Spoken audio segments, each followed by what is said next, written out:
नमस्कार. उपस्थित सर्व रसिक वाचकांचे आजच्या 93व्या सत्रात सहर्ष स्वागत. आपल्यापैकी सर्वांनाच वाचनाची आवड असते आणि वेगवेगळ्या पद्धतीने वाचनाची आवड आपण जोपासत असतो. पण सध्याच्या व्यस्त कार्यक्रमात लाईफस्टाईलमध्ये जर तो छंद ती आवड जोपासता येत नसेल तर काय? तर मग अशा सर्व लोकांसाठी पुस्तकाचं रसग्रहण, पुस्तकाचा सारांश थोडक्यात कळावा या कल्पनेतून 1 मे 2021 रोजी रसिक वाचक ही चळवळ सुरू झाली. आजवर अनेक पुस्तकांचं रसग्रहण या व्यासपीठावर केलं गेलं. गेल्या सत्रात आठवणींचा पायरव या श्रीमती अंजली कीर्तने या पुस्तकावर श्री शुभानंद आजगावकर यांनी रसग्रहण केलं. आज आपल्या समवेत आहेत श्री रामदास खरे. ते त्यांच्या लॉस्ट बॅलन्स या कादंबरीवर बोलतील. नावावरूनच कुतूहल जागृत होतंय. नमस्कार आणि स्वागत करतो रामदास खरे यांचं. मी शौर्यजी त्याला विनंती करतो की आजच्या वक्त्याची ओळख करून द्यावी. नमस्कार. शौर्यजी.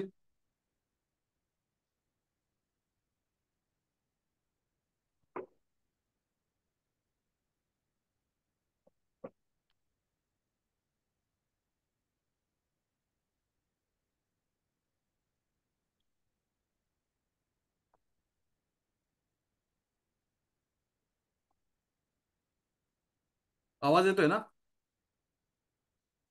होय का? शौर्यजी.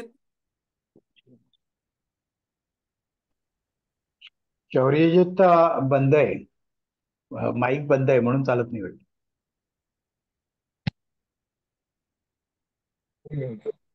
हॅलो, आहे का? हो, आला आला. हा.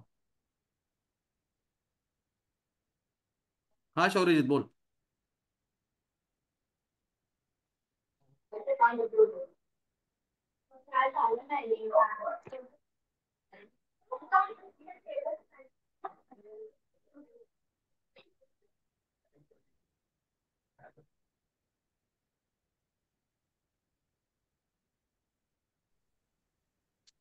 शौर्यजीत आवाज येत नाहीये. हॅलो, आता येत आहे? हा, हो, येतोय. हा. नमस्कार. रसिक वाचक ठाणे मंचातर्फे मी आपल्या सर्वांचे स्वागत करत आहे. की रामदास खरे आपली लेखक व सादरकर्ते आहेत. ते आपल्या 93व्या पुष्पाचे त्यांचं मी थोडं इंट्रोडक्शन देत आहे. त्यांचा जन्म 13 फेब्रुवारी 1964 सालचा आहे. लेखनाव्यतिरिक्त त्यांचे जोपासलेले छंद फोटोग्राफी, दूरभ्रमंती व चित्रकला असे आहे. त्यांचे पहिले पेंटिंग प्रदर्शन 2018 साली ठाण्यात झाले. 50हून अधिक पुस्तकांची व मासिकांची मुखपृष्ठे ही त्यांनी साकारली आहेत. जवळपास 350 साहित्यिकांची दुर्मिळ हस्ताक्षर पत्रेही त्यांच्या संग्रही आहेत. कविता, कथा, कादंबरी, प्रवास वर्णन व चरित्रात्मक विषयावर त्यांनी लेखन केले आहे व त्यांची एकूण 15 पुस्तके प्रकाशित आहेत. त्यांचे आजवरचे प्रकाशित साहित्य पुढील प्रमाणे आहे. पहिला कविता संग्रह स्पंदन 1994 साली प्रकाशित झाला. पहिला लेख संग्रह कॅलिडोस्कोप 2017 साली प्रकाशित झाला. त्यांचं पहिलं चरित्र लेखन प्रभू शिवाजी राजा हे 2018 साली प्रकाशित झाले. आणि व त्यांचा आता आगामी लेख संग्रह स्मरण महाराष्ट्राच्या निमित्त भटकंतीचे लवकरच अपेक्षित आहे. त्यांना आजवर लाभलेले पुरस्कार पुढील प्रमाणे आहेत. अंकुर वाङ्मय पुरस्कार 2004 साली, शिवांजली साहित्य गौरव पुरस्कार जुन्नर 2016 साली, कोकण मराठी साहित्य परिषद कल्याण शाखा आणि अक्षरवंत सामाजिक सांस्कृतिक प्रतिष्ठानतर्फे अक्षरगंध पुरस्कार हा 2019 साली, सूर्योदय काव्य पुरस्कार जळगाव 2021 साली, कोमसापचा कवी आरतीप्रभू पुरस्कार 2022 साली, मराठी वाङ्मय परिषद बडोदा यांचे उत्कृष्ट कथासंग्रह पारितोषिक 2023 साली, शिवानी पब्लिकेशन मुंबई यांचा उत्कृष्ट कथासंग्रह पुरस्कार 2023 साली, व्यास क्रिएशन यांचे ज्येष्ठ रत्न पुरस्कार 2024 साली, कोकण युवा प्रतिष्ठानचा कोकण साहित्य रत्न पुरस्कार 2024 साली. त्यांचा केमेशी कथासंग्रहाला नुकताच कोकण मराठी साहित्य परिषदेतर्फे विशेष पुरस्कार नोव्हेंबर 2024 मध्ये त्यांना लाभला आहे. या व्यतिरिक्त त्यांनी आकाशवाणी, मुंबई व रेडिओ विश्वास, नाशिक येथे कविता वाचन, कथा वाचन पण सादर केले आहे. आता मी रामदास खरेना त्यांना त्यांचं सादरीकरण चालू करण्यास विनंती करत आहे. धन्यवाद.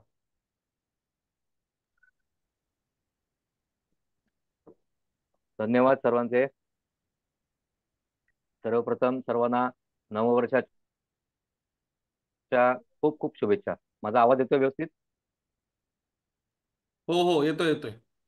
येतोय ना?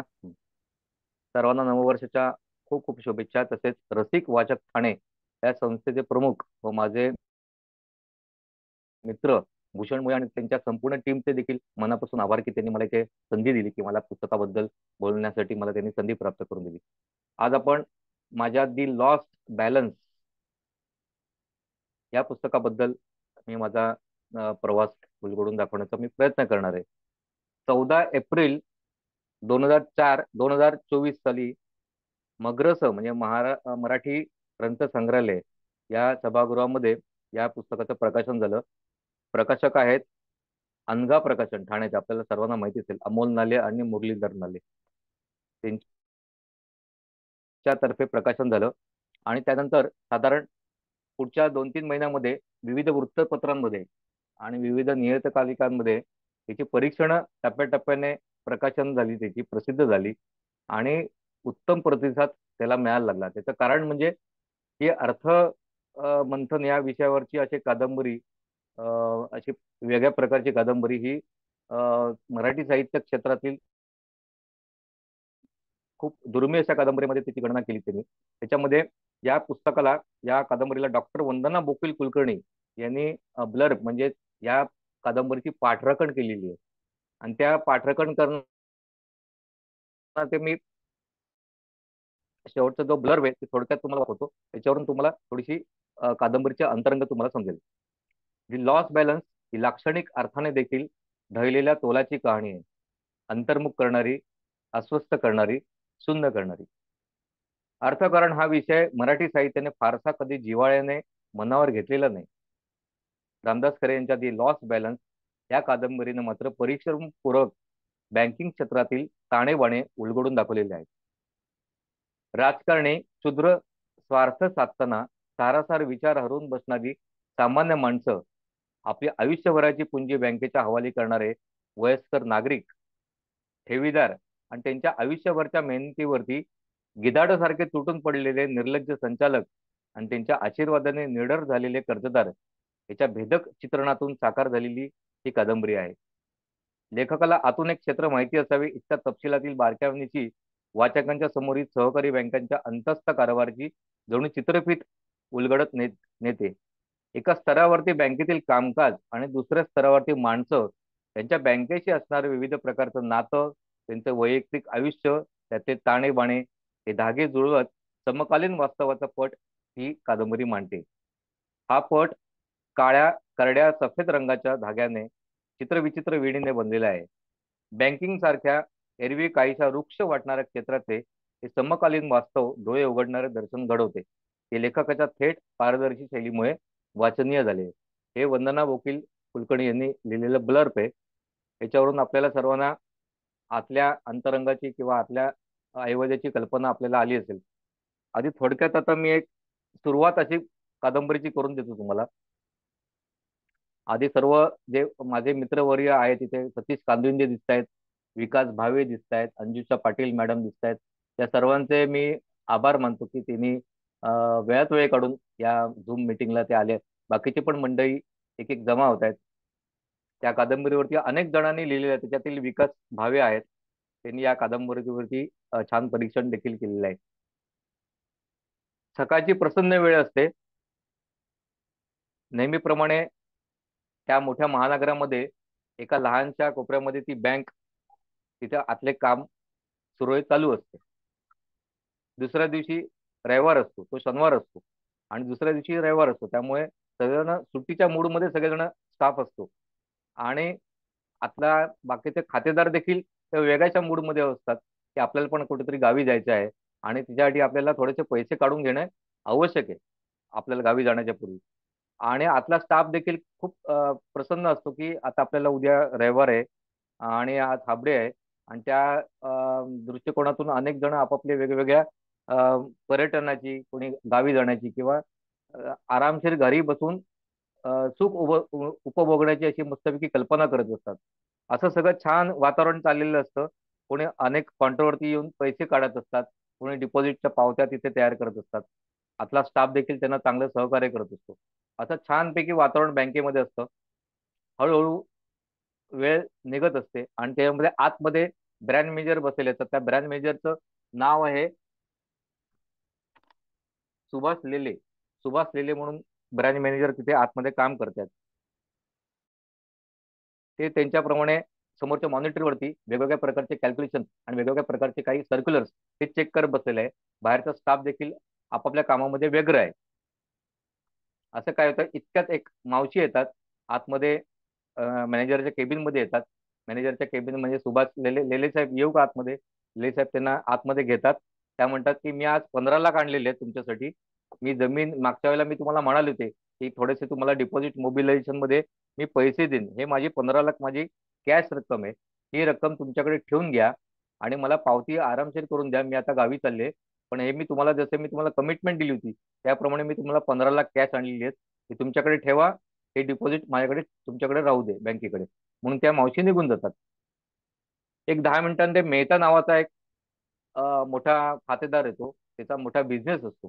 तो धावत धावत आतमध्ये येतो आणि साहेब, लेले साहेब, मला बँक गॅरंटी पाहिजे 1 कोटीची. तो म्हणतो अरे अभिनंदन. तो म्हणा मला मोठा एक सेल्स ऑर्डर मिळालेली आहे, त्याची बँक गॅरंटी पाहिजे, ती देखील तुमच्या बँकेची. तर लेले साहेब म्हणतात अरे बँक गॅरंटी जास्त नॅशनल बँकेची घेतात, कॉपरेटिव्ह बँकेची घेत नाहीत. पण त्यावेळेला तेव्हा म्हणतो की मला या बँकेवरती जास्त विश्वास आहे तुमच्या नॅशनल बँकेच्या पेक्षा देखील. तर तो ठीक आहे म्हणतो आणि लेले साहेब तिथे सही करतात. बँक गॅरंटी त्याची तयार होते आणि ते निघून जातात मेहता साहेब. असं सगळं वातावरण चालू असतं. इतक्यात लेले साहेबांचा मोबाईल तिथे खणखणतो. लेले साहेब मोबाईलमध्ये बघतात तर 5 वेळा फोन आलेला असतो त्यांच्या मिसेसचा. आणि मिसेसचा ते परत फोन करतात मिसेसला. मिसेस म्हणतात आज आपल्या रेवतीचा म्हणजे तुमच्या लाडक्या मुलीचा वाढदिवस आहे आणि आज वाढदिवसाच्या दिवशी तुम्ही लवकर यायचं आहे. कुठलीही सबब मला चालणार नाही. तेव्हा बँकेची थोडीशी कामं बाजूला ठेवली तरी चालेल, पण तुम्ही आज वाढदिवसाला या आणि येताना न विसरता रेवतीसाठी छानपैकी एक मस्तपैकी केक घेऊन यायचं आहे. तर ते हो म्हणतात माझं काम झालं की मी नक्की येणार आहे. ते मोबाईल तिथे बाजूला ठेवतात. असं सगळं छान वातावरण, प्रसन्न वातावरण असतं. कुठल्याही प्रकारचे ताणेबाणे नसतात. 1 वाजता शटर खाली घेतलं जातं. लेले साहेब नेहमीच्या सवयीप्रमाणे सिगरेट शिलगवण्यासाठी बँकेच्या पाठीमागच्या बाजूला जातात. तिथे सिगरेट शिलगवतात. इतक्यात त्याच वेळेला एक सिस्टीम ऍडमिनिस्ट्रेटर असतो. म्हणजे प्रत्येक बँकेमध्ये एक सिस्टीम ऍडमिनिस्ट्रेटर असतो. तो संपूर्ण आतला अंतर्गत कॉम्प्युटरायझेशनचं काम त्याच्यावरती कंट्रोलिंग करत असतो आणि हेड ऑफिसशी वेगवेगळ्या प्रकारे संवाद साधत असतो. तो सिस्टीम ऍडमिनिस्ट्रेटर धावत धावत येतो आणि लेले साहेबांना सांगतो साहेब साहेब ताबडतोब आतमध्ये चला, जरा मला तुमच्याशी महत्वाचं बोलायचं आहे. ते साहेब अक्षरशः तिथे सिगरेट शिलगावतात, खाली टाकतात पाय आणि आतमध्ये आणि तो डायरेक्ट तो सिस्टम ऍडमिनिस्ट्रेटर असतो. तो लेले साहेबांचा हात धरून आतमध्ये त्यांना घेऊन जातो केबिन मध्ये आणि सांगतो की साहेब समोरचं सर्क्युलर बघा. सर्क्युलर मध्ये एक वेगळ्या प्रकारचे आपल्यावरती आर्थिक बंधनं लागलीत, जरा वाचा ते काय असतात आर्थिक बंधनं. तर रिझर्व्ह बँकेचं मोठं एक सर्क्युलर आलेलं असतं आणि ते सर्क्युलर काय म्हणतं, RBI has impose several financial restrict with immediate effect under section 1 of section A of BR on Ratnavali Bank. The board of directors is being dismissed. According to the director, depositors will be allowed to withdraw a sum not exceed rupees 1,000 of the total balances held in any type of deposit account till further instruction from RBI. The bank not be able to grant or renew any type of loans except of deposits, make any investment. हा आल्यानंतर, हा message वाचल्यानंतर सुभाष लेले branch manager त्यांच्या पायाखालची वाळू सरकते. ते वेड्या पिसासारखे त्या मॉनिटरकडे किती वेळ बघत बसतात आणि शांतपणे काउंटरवरती येतात. काउंटरवरची सगळ्या क्लार्कला येवाना कळलेलं असतं काय आपल्या बँकेवरती आफत आलेली आहे, काय आर्थिक संकटात आता आपल्याला तोंड द्यावं लागणार. आणि शांतपणे मध्यभागी उभे राहतात लेले साहेब. सगळ्यांकडे एक कटाक्ष टाकतात सर्व स्टाफकडे आणि म्हणतात इतिहासाची पुनरावृत्ती, इतिहासाची पुनरावृत्ती. एवढं बोलून ते मटकन खाली बसतात. हा पहिला भाग मी कादंबरीमध्ये केलेला आहे आणि या पहिल्या भागापासून वेगवेगळ्या प्रकारचे कोलाहल, वेगवेगळ्या प्रकारचे प्रसंगातून तो कोलाहल चित्रित करण्याचा मी प्रयत्न केलेला आहे. आता थोडक्यात आपण काय त्या बँकेचं मध्ये आपल्या पूर्ण कादंबरी 272 पानांची आहे. त्याच्यात संपूर्ण तुम्हाला सांगणं ते उत्सुकता तुमची निघून जाईल त्याच्यामध्ये. त्यामुळे थोडक्यात तुम्हाला त्या कादंबरीचा सार सांगण्याचा मी प्रयत्न करतो. की आता मी तुम्हाला सुरुवात करून दाखवली की कसं एकदम त्याच्यावरती संकट कोसळतं.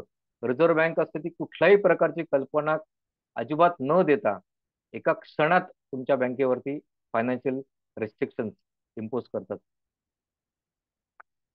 आता थोडक्यात मी तुम्हाला आपल्या बँकेतलं वातावरण सांगणार आहे, त्याच्या बँकेचं सार सांगणार आहे, त्या कथेचं सार सांगणार आहे.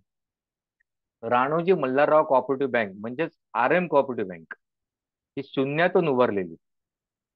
राणोजी यांच्या अथक प्रयत्नातून पहिल्यांदा पतपेढीची निर्मिती झाली. अगदी छोटीशी पतपेढी होती, 5-6 कोटीची पतपेढी होती.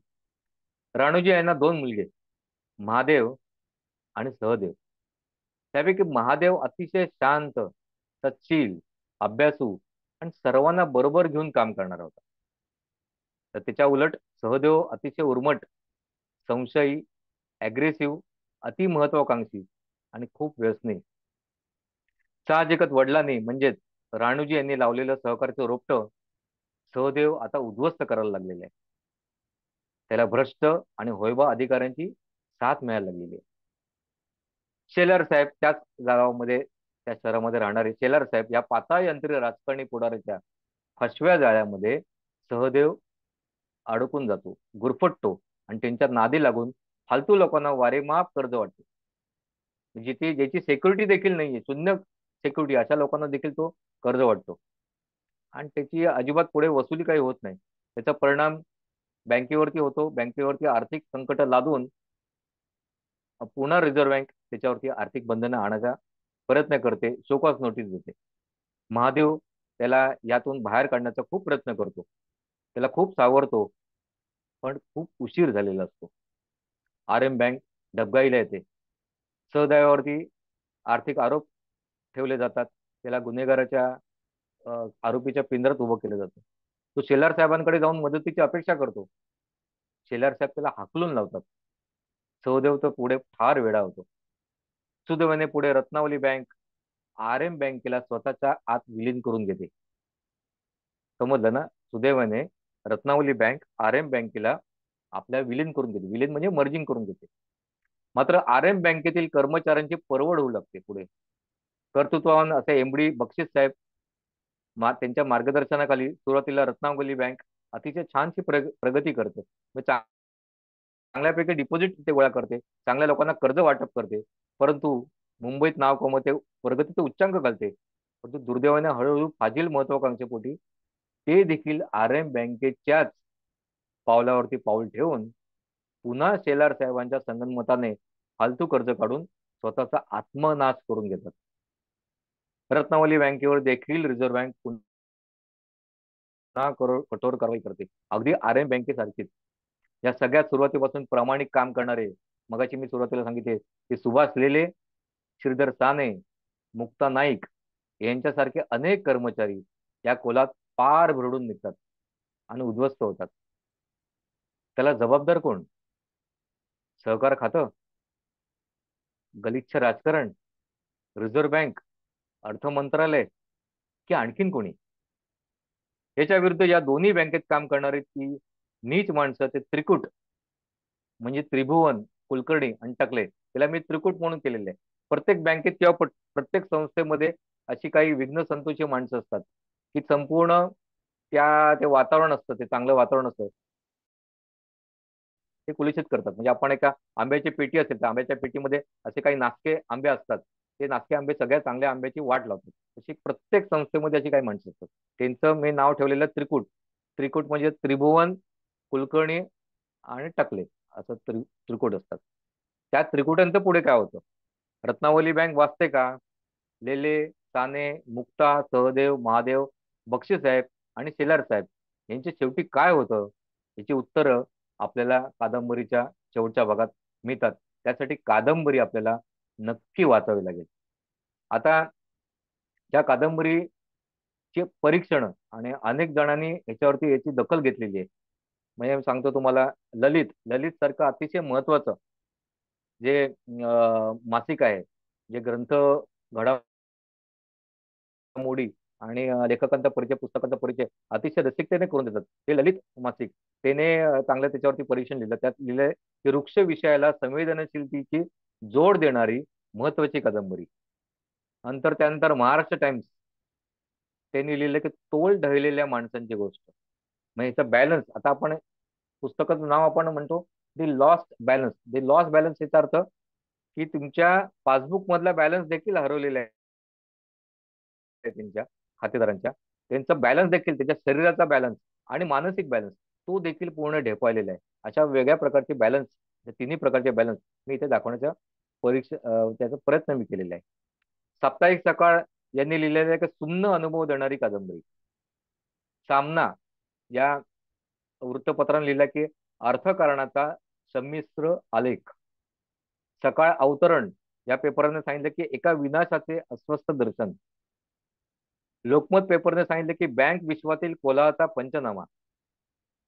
ठाणे वार्ताने सांगितलं की समकालीन विषयाचा भयानपट.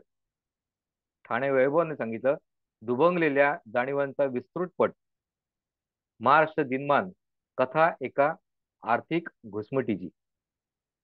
समरसता साहित्य पत्रिका याच्यामध्ये त्यांनी लिहिले झिरो बॅलन्सची शोकांतिका.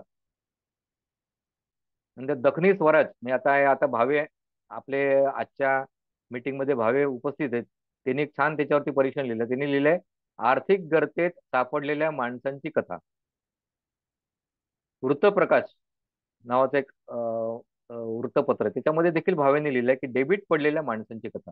असं वेगवेगळ्या वृत्तपत्रांनी भरभरून त्याचं स्वागत केलेलं आहे.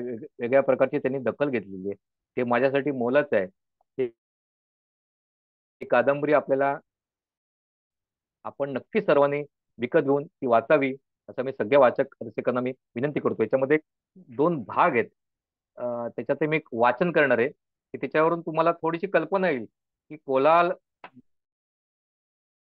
माणसाच्या मनामध्ये कसा व्यापलेला आहे आणि आजूबाजूचं वातावरण देखील त्याला कसं कुलषित करत राहतं. आणि त्यामुळे बँकेच्या या विचित्र घडामोडीमुळे ताणेबणे त्याच्या घरापर्यंत घडतात आणि तिथलं वैयक्तिक आयुष्य देखील त्याचं कसं उद्ध्वस्त होतं, त्याचं सांगण्याचा एक थोडासा मी प्रयत्न करतो.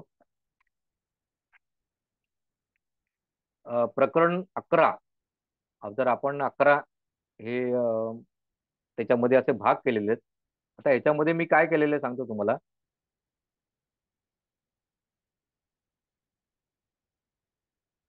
याच्यामध्ये 11 भागापर्यंत आर एम बँकेतला कोलाहल सगळा मी दर्शवलेला आणि 12 ते 21 या भागामध्ये रत्नावली बँकेचा कोलाहल इथे चित्रित करण्याचा प्रयत्न केलेला आहे.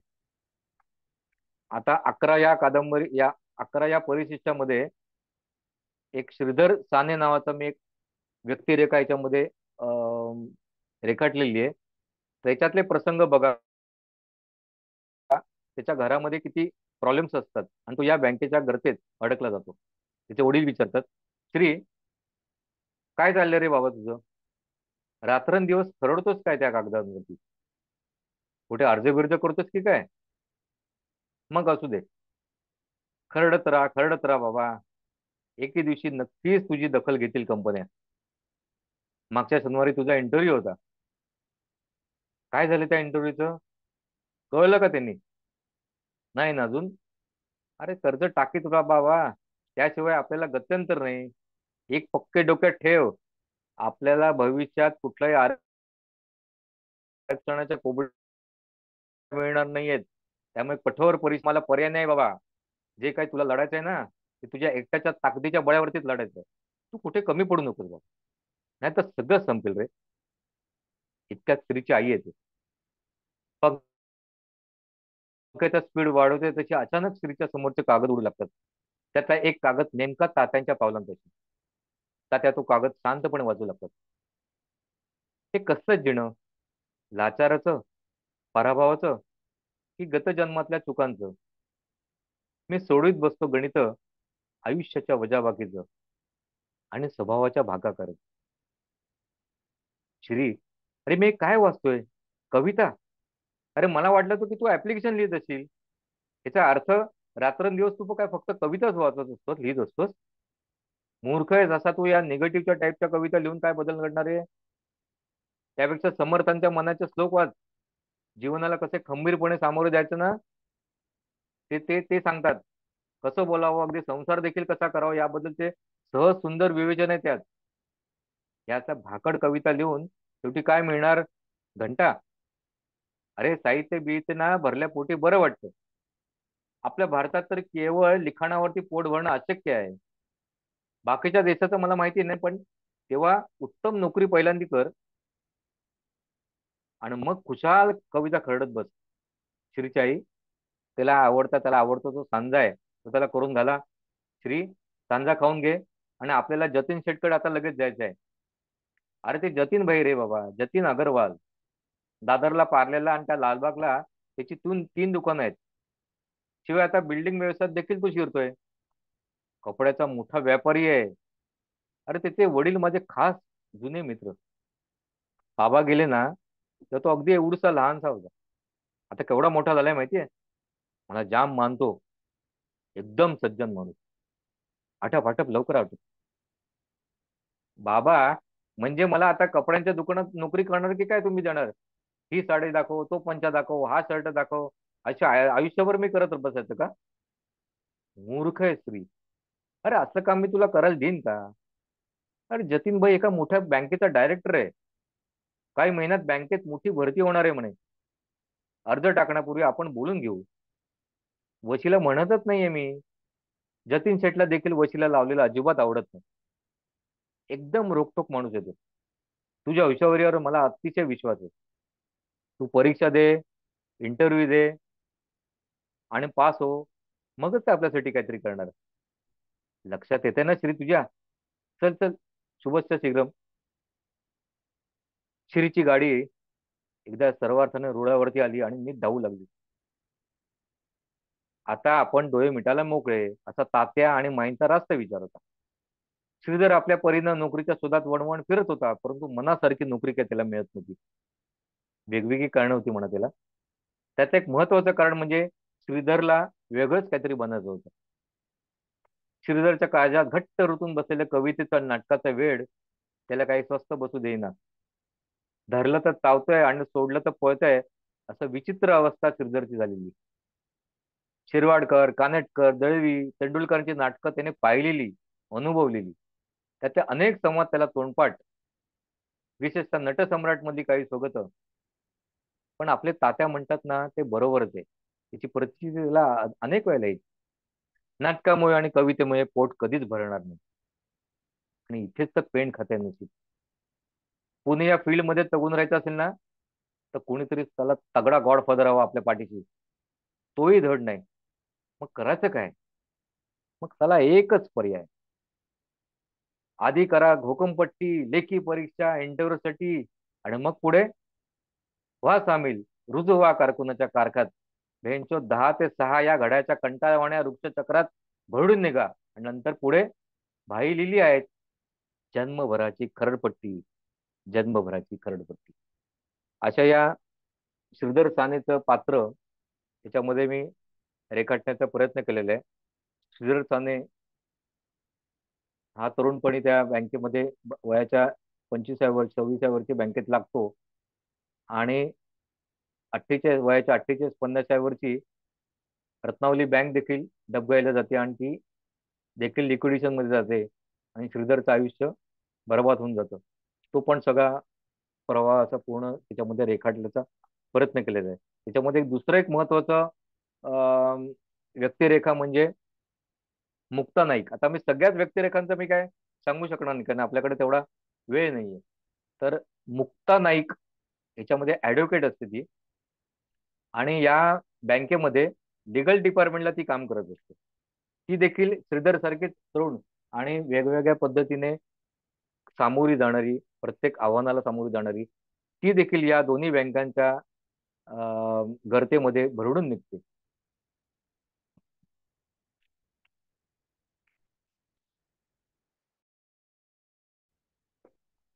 मुक्ता नाईक काय म्हणते बघा. मुक्ता नाईकचं चित्रण करण्याचा मी प्रयत्न केलेला आहे. संपूर्ण मुंबईचा परिसर मी याच्यामध्ये घेतलेला आहे. मुंबईचा फोर्टचा एरिया घेतलेला आहे. तिथला कोलाहल, तिथला सगळं बारीक सारीक निरीक्षण आहे हे मी कादंबरीत चित्रित करण्याचा प्रयत्न केलेला आहे. DN रोड वरची ट्रॅफिक साधारणतः सकाळी 7-8च्या सुमाराला सुरू होते. DN रोड आपल्याला सगळ्यांना माहिती आहे, फोर्ट एरियाचा. ती रात्री अगदी 9 पर्यंत अव्याहत चालू असते. त्यामध्ये प्रामुख्याने चाकरमान्यांची गर्दी जास्त.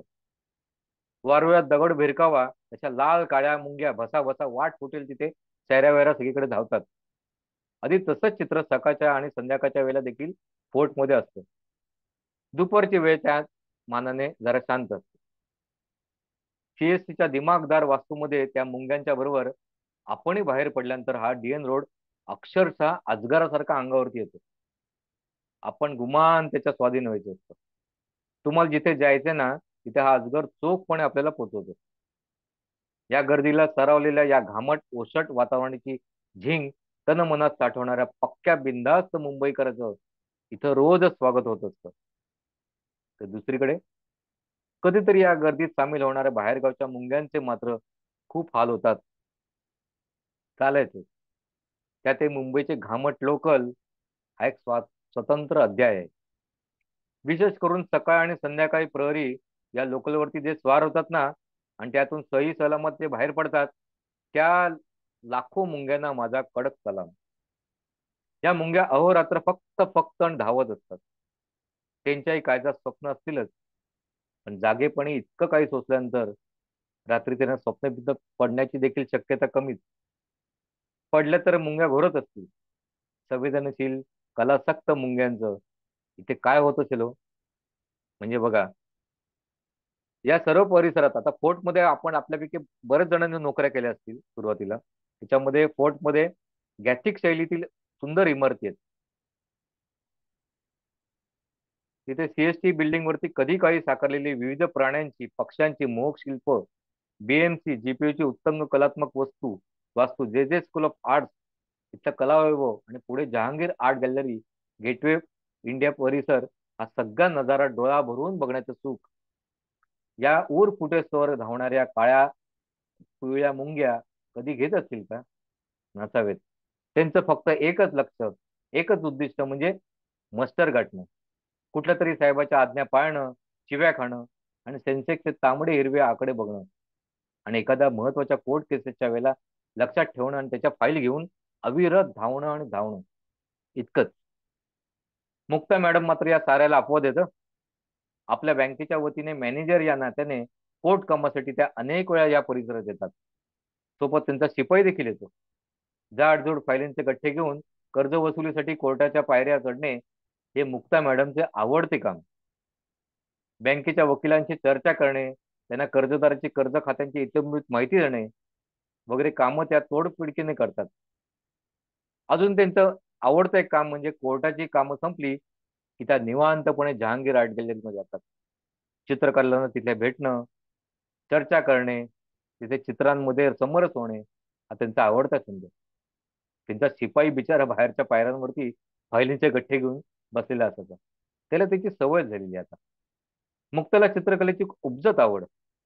सारं बालपण कोकणाचा निसर्गरम्य खेड्यात गेलेलं. निसर्गाचे मुक्त आविष्कार मुक्ता कागदावरती रंगाच्या माध्यमातून सहजच रेखाटत होते. शाळेत होणाऱ्या चित्रकलेच्या प्रत्येक स्पर्धेत मुक्ताचा पहिला नंबर अगदी ठरलेला. कुठल्याच्या वर्षी शाळेच्या काही निवडक विद्यार्थ्यांच्या चित्रांचे प्रदर्शन भरवलं होतं. प्रमुख पाहुणे जिल्हाधिकारी साहेब आले होते. चित्र त्यांना खूपच आवडायची. पुढे विजयाला कॅन्सर झाला आणि मुक्ताचा आधार सुटला. ती सैरीवर झाली. काकांच्या सल्ल्यानुसार तिने मुंबईतच छोटी मोठी नोकरी करत शिक्षण घ्यायचं ठरलं. जे जे स्कूलच्या प्रसन्न परिसरात मनसोक्त ती चित्र काढायची, इतरांची कामं बघायची, भरपूर शिकायचं आणि मोठेपणी पेंटर व्हायचं हे तिचं मोठं स्वप्न होतं. मुक्ताला प्रॅक्टिस करायची नव्हतीच. घर सावरण्यासाठी मुक्ताला चांगल्या नोकरीची गरज होती. आणि त्याच वेळेला पेपरात एक बातमी आली. यथावकाश मुक्ता रत्नावली बँकेच्या एका छोट्या शाखेत ऑफिसर रुजू झाली. काही वर्ष गेली आणि मुक्ता पुन्हा त्या नष्टचर्यामध्ये भिनून गेली. तिचे संपूर्ण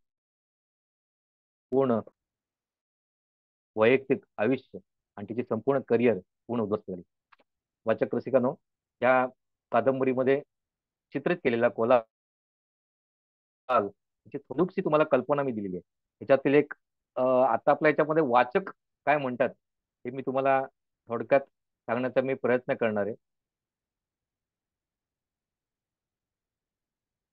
सुनील पांडे जे जेजुरीला राहतात त्यांनी किती छान सांगितलंय बघा. सुनील पांडे ही कादंबरी वाचल्यानंतर थोडक्यात अभिप्राय आहे त्यांचा. कोणती बँक केवळ खातेदारांच्या डिपॉझिटवरती चालत नसून ती कर्जदारांच्या दिलेल्या पैशाच्या व्याजावर चालत असते. आणि वाटप केलेल्या कर्जाची वसुली जर वेळेत होत नसेल तर बँक कर्जबाजारी व्हायला वेळ लागत नाही. रत्नावरी कोऑपरेटिव्ह बँक आणि RM बँक या दोन बँका कर्जदारांमुळे कशी डबघाईला येते याचीच गोष्ट ती लॉस बॅलन्स या कादंबरीत रामदास खरे यांनी प्रभावीपणे मांडलेली आहे. आणखीन पुढे आहे यशवंत पगारे म्हणून आहेत. त्यांनी पण केले. डॉक्टर अनंत देशमुख हे माझे मार्गदर्शक आहेत.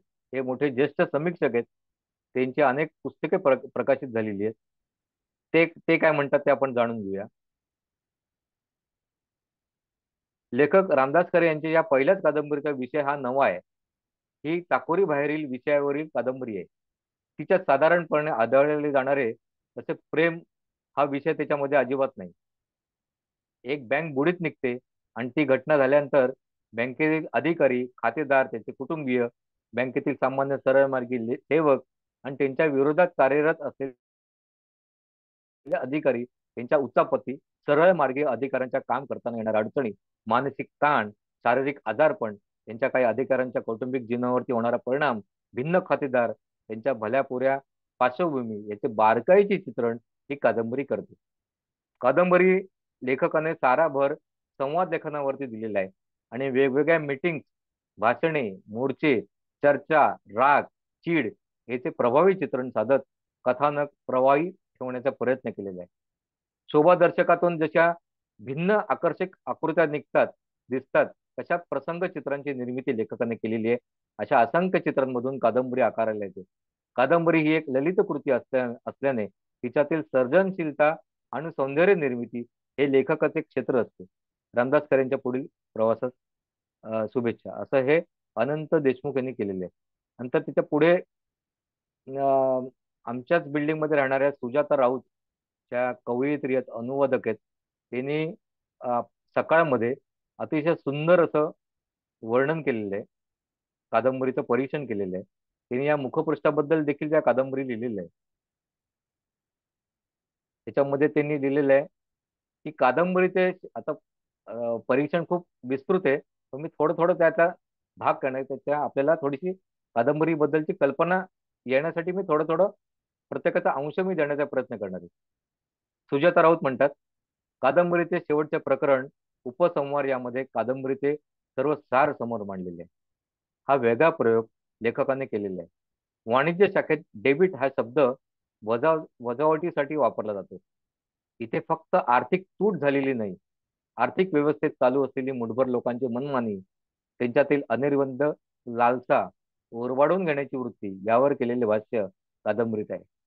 याखाली भरडला जाणारा सामान्य माणूस त्याच्या जगण्यावरचा विश्वासही डिबीट झालेला आहे असं कुठेतरी सतत जाणवत राहतं.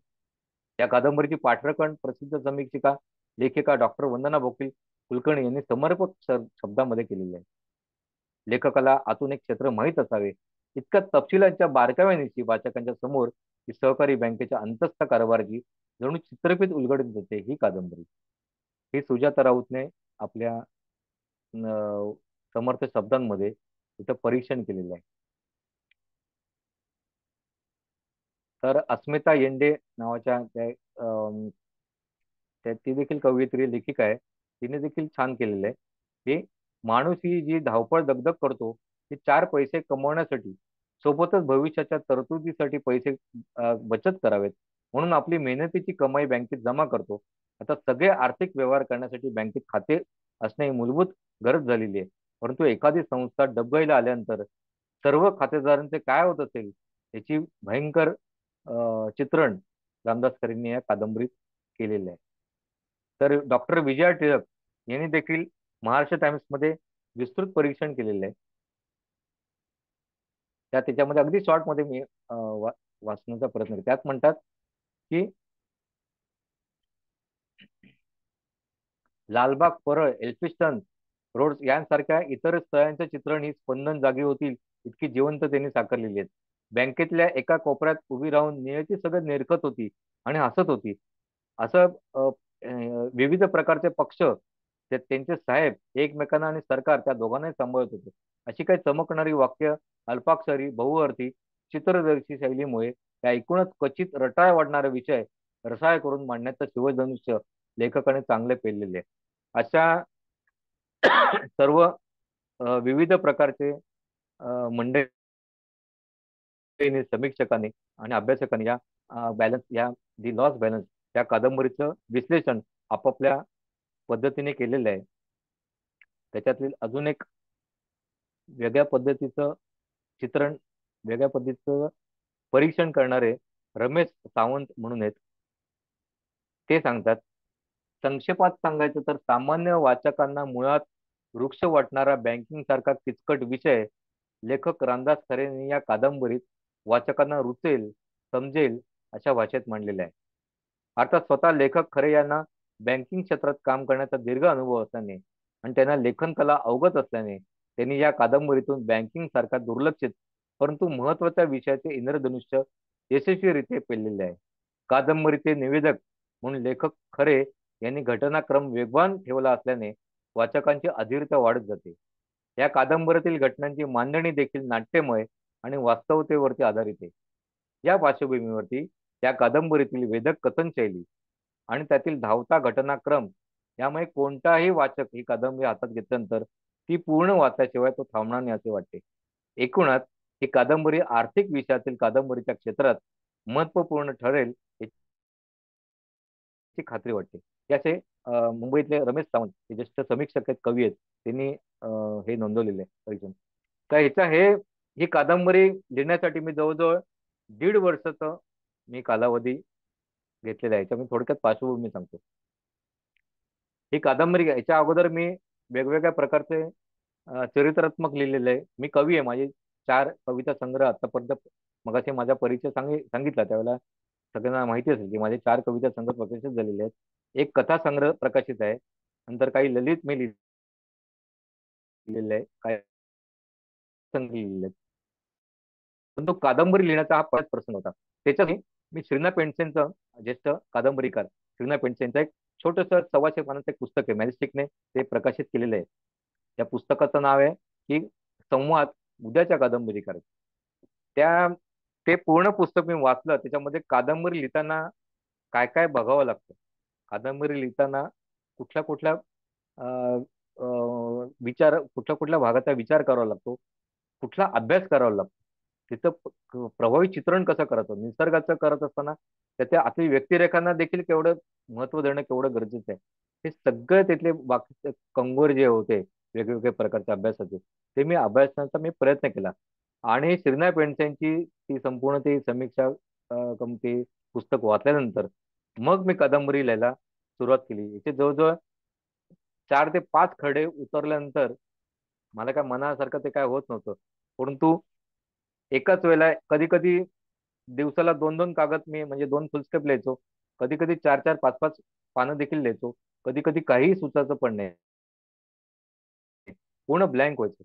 पण अशा वेळेला कोणतरी मला व्यक्तिरेखा डोक्यामध्ये सगळं होतं, त्या डोक्यातून एक एक व्यक्तिरेखा माझ्यासमोर उभी राहायची आणि सांगायची आम्हाला साकार, आम्हाला तू कागदावरती आम्हाला रेखाट, जसं तू चित्रकार आहेस, वेगवेगळ्या रंगाचे तू फटकारे जसे कॅनव्हासवरती मारतो, तसे आमच्या व्यक्तिमत्वाचे वेगवेगळे कंगोरे तुला सगळं माहिती आहे, तू आम्हाला तिथे मांड. अशा आतल्या व्यक्तिरेखा. व्यक्तिरेखा कोण? सुभाष लेले, श्रीधर साने, मुक्ता नाईक, त्रिकूट म्हणजे त्रिभुवन कुलकर्णी टकले, शेलार साहेब, बक्षी साहेब, ही सगळी माणसं माझ्याशी अक्षरशः बोलत होती त्यावेळेला. त्यांच्यातून आणि डोक्यातून जसं सगळं साठलेलं होतं ते कागदावरती जेव्हा उमटलं तेव्हा मी शांत झालो. ज्येष्ठ नाटककार विजय तेंडुलकरने एके दिवशी सांगितलेले, एके कादंबरीमध्ये, एका पुस्तकात त्यांनी लिहून ठेवलेले आहे की गिधाडे हे नाटक जेव्हा मी लिहून माझं पूर्ण झालं तेव्हा दीर्घ मुदतीचा ताप आल्यानंतर जी त्याची खिन्नता किंवा एक प्रकारचा हतबलता येते, म्हणजे माणसामध्ये एक विकनेस येतो, तसं मला त्यावेळेला आलं. अगदी तसाच परिणाम दी लॉस्ट बॅलन्स कादंबरी लिहून झाल्यानंतर मला अशी थोडस विकनेस म्हणा किंवा लो बीपी माझं झालं, की मी प्रकाशन समारंभ होता 14 एप्रिल 2024 आणि त्या दिवशी मला खरोखर माझ्या अंगामध्ये त्राण पण नव्हतं. मला प्रकाशन समारंभाला जायचंच होतं. एक प्रकारची कुठल्या प्रकारची डॉक्टरकडे जाऊन इंजेक्शन घेऊन वेगवेगळ्या प्रकारच्या गोळ्या, व्हिटॅमिनच्या गोळ्या घेऊन मी त्यावेळेला तिथे उभं राहिलो होतो. बरेच जणांना माहिती पण असेल की मला त्यावेळेला माझी तब्येत ठीक नव्हती. ह्याचा सगळा परिणाम, ह्याचा कोलाहल जो होता, तो कोलाहल जेव्हा मी संपूर्ण 272 पानातून जेव्हा मी बाहेर काढला तेव्हा त्यातून मी मोकळा झालो. एक कादंबरीकार म्हणून या नात्याने मी त्याच्याशी, त्या माझ्या साहित्य कृतीशी मी खूप प्रामाणिक झालो होतो. ही दी लॉस्ट बॅलन्स जी अनघा प्रकाशनाने प्रकाशित केलेली कादंबरी आपण सर्वांनी जरूर जरूर विकत घेऊन वाचावी. 9869014319 याच्यावरती फोन केल्यानंतर देखील मी तुम्हाला सर्वांना घरपोच ही कादंबरी मी पाठवू शकतो. पुन्हा एकदा, आता जवळजवळ पाऊण तासाचा कालावधी, 40 मिनिटं झालेली आहेत. पुन्हा एकदा सर्वांना नववर्षाच्या खूप शुभेच्छा.